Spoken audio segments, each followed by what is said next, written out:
Bonjour. Elrond et Galadriel sont deux des elfes les plus puissants du Seigneur des Anneaux, mais un seul d'entre eux gagnerait si ses capacités étaient mises à l'épreuve. Voici Galadriel versus Elrond, mais comme on est gentil, on a fait un top 5 et c'est juste après ça.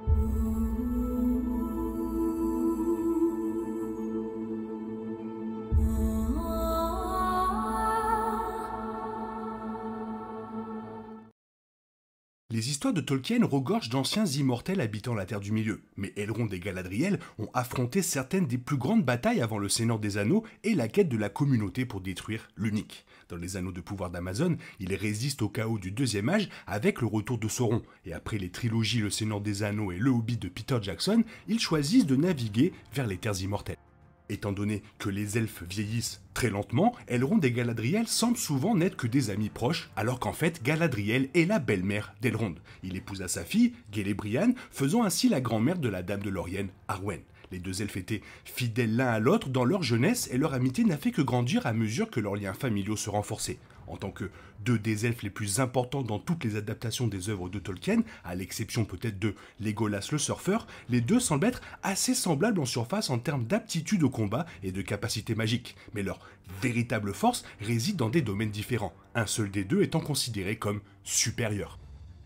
En comparant simplement Galadriel à Elrond dans les films Le Seigneur des Anneaux et Le Hobbit, Galadriel est décrite comme beaucoup plus puissante en termes de capacité magique. Elle a la capacité de regarder vers l'avenir et de voir des choses qui ne sont pas encore réalisées, tout en étant capable de résister aux forces obscures de Sauron avec sa propre lumière intérieure. Galadriel est beaucoup plus âgé qu'Elrond, et ses expériences lui confèrent une grande sagesse que lui, bien que connaissant d'autres domaines, ne possède pas. Ils portent tous deux des anneaux de pouvoir qui leur confèrent un pouvoir supérieur à celui d'un elfe ordinaire.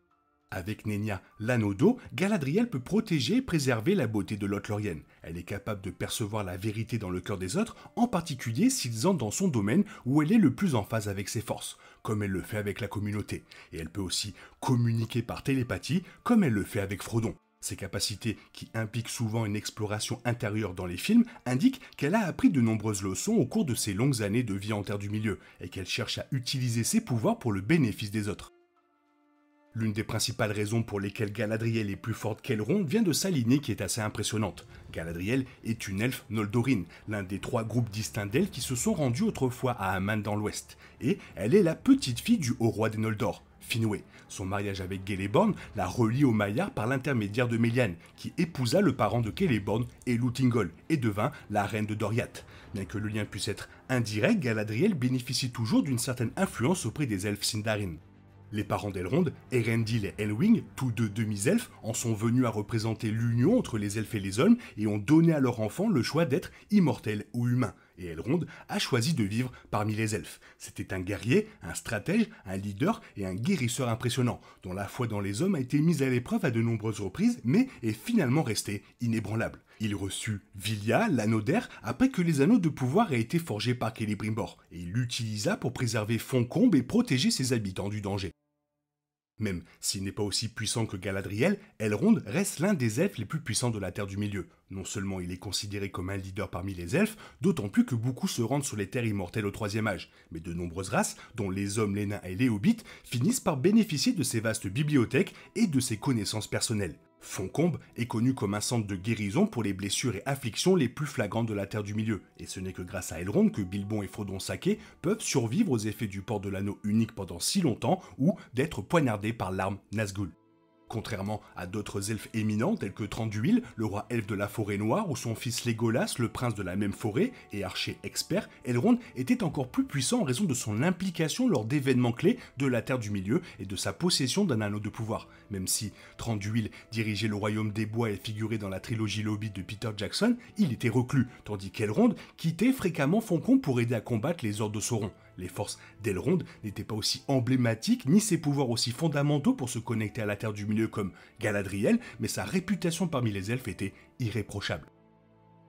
Et du coup, si on devait faire un top, Luthien serait certainement troisième. Elle est souvent mentionnée en relation avec Arwen. Elle était considérée comme l'une des plus belles elfes, et Arwen, étant l'une de ses descendantes, ressemblait fortement à Luthien. Non seulement cela, mais comme Luthien, Arwen est tombée amoureuse d'un être mortel, une romance qui a causé beaucoup de chagrin aux deux femmes. Cependant, les actes de Luthien sont bien plus intéressants que les parallèles entre elle et Arwen et font d'elle l'une des elfes immortelles les plus puissantes du Seigneur des Anneaux. Lorsque Beren, l'homme qu'elle aimait, fut capturé, Luthien le sauva et, grâce à ses pouvoirs, le couple put se faufiler dans la forteresse de Morgoth. Là, Luthien enchanta Morgoth et toute sa cour dans un profond sommeil, ce qui donna à Beren l'occasion de couper l'un des précieux Silmarils de la couronne de Morgoth. Pas besoin d'en dire plus, cet acte est tout simplement incroyable. Si on devait mettre quelqu'un quatrième, et bien que l'elfe Fëanor ait été parfois égoïste, paranoïaque et un frère terrible, il a accompli des choses magnifiques au cours de sa vie. D'une part, il a créé les Silmarils, qui étaient sans aucun doute les pierres précieuses les plus précieuses de tout Arda. Les Silmarils étaient inestimables car elles étaient fabriquées à partir des deux arbres de Valinor, deux arbres puissants qui bénissaient et renforçaient tout être qui les regardait. Les arbres ont été détruits par Morgoth, une version plus maléfique et plus puissante de Sauron, de sorte que les Silmarils étaient l'un des rares moyens par lesquels les dons des deux arbres de Valinor vivaient. Fëanor était unique parmi les elfes du Seigneur des Anneaux, car il est né avec une grandeur d'esprit. Sa mère a choisi de transmettre littéralement une grande partie de son esprit à son fils lors de l'accouchement, le rendant probablement très fort. Mais finalement, Gothmog, le Balrog, tua Fëanor. Le cinquième, Gil-galad, était le roi des Noldor sur la Terre du Milieu, et a de nombreuses réalisations à son actif en tant que l'un des elfes les plus puissants du Seigneur des Anneaux. Alors que beaucoup se demandent s'il est plus puissant que Galadriel, il était l'un des rares elfes à être capable de voir au-delà de la tentative de Sauron de gagner la confiance du peuple de Gil-galad en leur apparaissant sous la forme d'un être juste. Il s'est également vu confier la garde de 2 des 3 anneaux de pouvoir elfique, dont il a offert l'un à Elrond. Bien qu'il n'ait pas de rôle parlant dans les films du Seigneur des Anneaux, l'elfe apparaît brièvement dans la scène du prologue combattant les forces de Sauron. Lui et Elendil, l'ancêtre d'Aragorn, formèrent la dernière alliance des elfes et des hommes. Cette alliance a temporairement vaincu Sauron jusqu'à ce qu'il reprenne le pouvoir et revienne lors des événements du Seigneur des Anneaux. Pour reconnaître son véritable pouvoir, il fut capable de causer suffisamment de blessures mortelles pour détruire le corps du Seigneur des Ténèbres. Alors oui, évidemment, il y en a plein d'autres, comme Fingolfin, Elrendil, Ectelion, Glorfindel, etc., etc.